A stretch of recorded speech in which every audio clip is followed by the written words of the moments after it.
Kalau saya sih dari SMA ya, karena dulu saya ikut itu ekstrakurikuler KIR, kelompok ilmiah remaja. Jadi mulai dari situ saya mulai tertarik untuk berkecimpung di dunia per LKTI-an gitu. Terus yang menjadikan saya tertarik itu karena prosesnya itu kompleks, seru ya. Jadi walaupun lomba karya tulis ilmiah, tapi kita nggak hanya mengasah skill menulis saja di situ, ada banyak skill yang kami asah. Kalau dari aku sendiri personal tuh awal mula suka karya tulis penelitian itu waktu SMP, dimana dulu pernah ikut juga ekstrakurikuler KIR, tapi SMP itu nggak ada outputnya ya. Jadi aku lanjut di SMA, dan SMA itu mulai meneliti juga sama teman-teman, dan itu ada outputnya. Kita nyari data bareng, nyari literatur bareng, sama juga pernah tidur sampai di lab kimia gitu kan. Dan situ mulai muncul ketertarikan lebih buat meneliti, karena ya itu prosesnya asik, seru, butuh team working yang bener-bener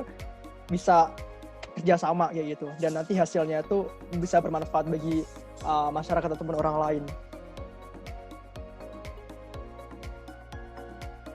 Ya, untuk kegiatan non-akademik, saya bergabung di UKM, UPI Interdisipliner UGM. Kemudian di luar kampus saya juga bergabung di organisasi Rumah KIR Indonesia. Nah, kedua organisasi ini yang menunjang saya dalam proses pembuatan karya tulis ilmiah maupun proses penelitian di dalamnya. Kalau dari aku pribadi tuh nggak ada kegiatan yang menjurus buat LKTI. Jadi aku lebih ngikuti organisasi seperti di OH, itu Organization of Humanity, sama MM, Majelis Mahasiswa, dan YOIN, Indonesian Youth Opportunities in International Networking. Itu seperti NGO, emang NGO di bidang pendidikan, pemuda, sosial, dan ekonomi. Jadi kalau untuk fokus ke LKTI-nya, karya tulisnya emang nggak ada. Jadi yang aku dapat dari organisasi itu networking-nya, dan juga informasi-informasi maupun diskusi tentang sosialnya yang saya bisa ambil buat sebagai topik di bahasan karya tulis ilmiahnya. Pengaruhnya itu tentu sangat banyak ya, karena di kedua organisasi tadi itu saya mendapatkan bimbingan juga, mentoring, kemudian pelatihan-pelatihan. Jadi bisa dibilang ketika saya mengikuti lomba karya tulis ilmiah, kedua organisasi inilah yang sangat membantu saya begitu. Dari mulai pelatihan public speaking ya untuk kepentingan presentasi babak final LKTI nantinya, kemudian pelatihan menulis itu sendiri, kemudian bahkan ada pelatihan itu juga pembuatan PowerPoint yang efektif. Pertama, banyak banget pengaruhnya. Saya mengikuti kegiatan-kegiatan tersebut pertama untuk membuka wawasan saya, belajar untuk open-minded, menerima pendapat, masukan, dan gagasan. Dan dari situ muncullah nanti bisa diaplikasikan sebagai problem solving gitu, untuk menemukan ide-ide baru di mana banyak masalah-masalah yang harus kita selesaikan. Dan dari situ muncul pengalaman, pengetahuan baru yang dapat dijadikan sebagai gagasan.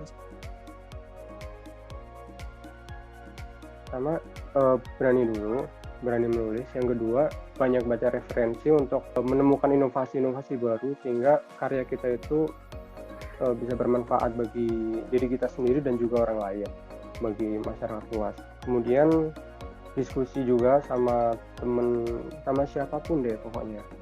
Bahkan kalau perlu sama dosen juga ya, entah itu untuk lomba karya tulis ilmiah maupun untuk sekedar menciptakan ide ya, walaupun belum berencana ikut LKTI tapi ada keinginan membuat karya tulis ilmiah ya, diskusi sama dosen itu bagus. Kalau tips dari aku, yang pertama harus berani coba dulu. Bener betul berani coba. Karena aku juga di sini masih mencoba juga gitu kan. Yang penting berani mencoba. Yang kedua, banyakin baca literatur apapun itu. Dan yang ketiga, banyakin networking untuk diskusi baik dengan dosen maupun dengan teman-teman ya. Dan kalau emang udah niat buat ikut penelitian atau lomba sebagainya, terjunnya jangan setengah-setengah, langsung aja totalitas seperti itu.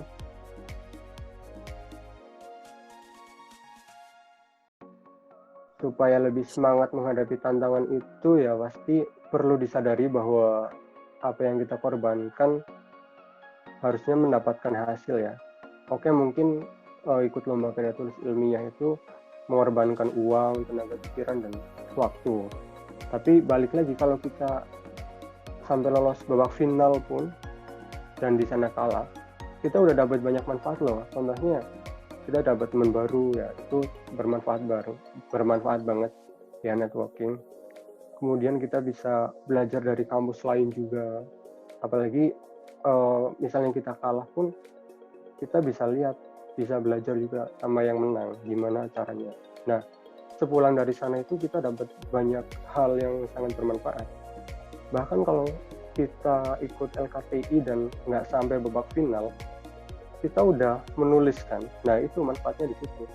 Kita sudah membuat satu karya, walaupun nggak menang, tapi otomatis skill kita akan semakin meningkat ya, karena kita menulis.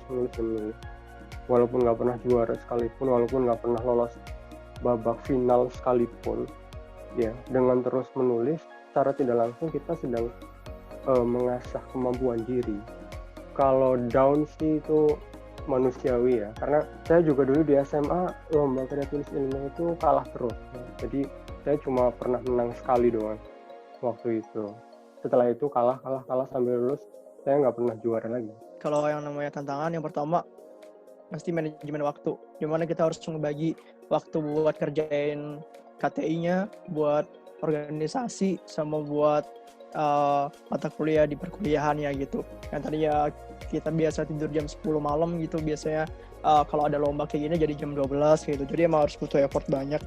Terus juga tantangan juga yang pasti apabila kita lombanya itu tim, kita harus benar-benar jaga solidaritas tim itu. Dimana kalau misalkan ada anggota yang down gitu, kita harus bisa nyemangatin. Dan juga kalau misalkan kita ada perbedaan pendapat dan sebagainya, kita harus nyikapin dengan kepala dingin kayak gitu.